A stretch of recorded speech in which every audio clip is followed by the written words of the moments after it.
Let's get into this further with former U.S. National Security Advisor and U.S. Ambassador to the UN, John Bolton. Ambassador, thanks for being with us. We appreciate it. Glad to be with you. Ambassador, you just heard Senator Lindsey Graham's take, and I'm curious as to yours. Should somebody other than suspected leaker Jack Teixeira lose their job over this? Well, I think it may well make sense. We still don't know a lot about this. We don't know the nature of the information. We've heard reports about it, but obviously it's not public. I don't think people should be surprised, though, that somebody who's relatively low-ranking has these clearances. You need people to move paper around. In the case of this individual, you need somebody to work the pipes of the computer system that hold the classified system together.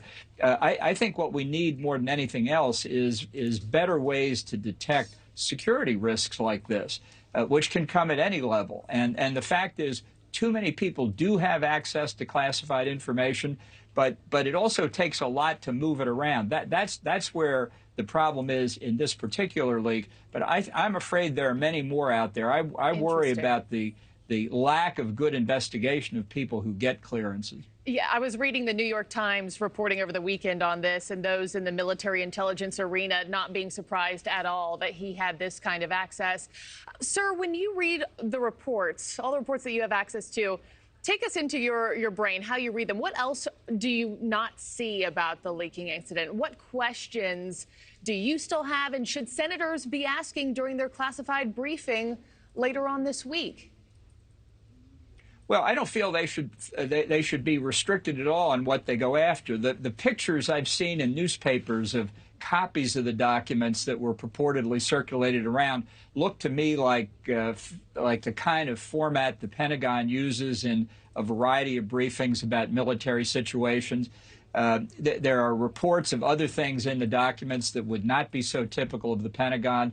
But I'd like to know why the distribution of the documents we do know about is as broad as it is. It's a real disease within the executive branch that people feel they need access to information when, in fact, they don't. And if they hear that Mr. X in the office down the hall has access to certain kinds of classified information, they feel they need access to it. There's just not enough discipline in saying, no, you do not have a need to know. We need to instill more of that. That is a command responsibility, true in the Pentagon, the State Department, the intelligence community, the NSC staff, across the board. Needs to be more fortified. My last question for you, some of these documents leaked also uncovered that the United States is spying on some key allies, including Israel, South Korea, Ukraine. What kind of impact could those revelations have on our relationships with those countries? Well, I won't get into specifics, but I will say people should be assured we'll do what we need to do to get information to protect the country. I don't see any need to apologize for that. Obviously, it's embarrassing with many countries. We have protocols worked out about how this works, but it shows the kind of damage that can be done when this sort of information is leaked to the public. And since we still don't know the full extent of how much came out of this one particular individual, that's why I don't think we can really get our arms around how grave the problem is. It's bad, no mistake. Thank you for watching. Go to newsnationnow.com to find NewsNation on your television provider. And don't forget to click the red subscribe button below to get more of NewsNation's fact-driven, unbiased coverage.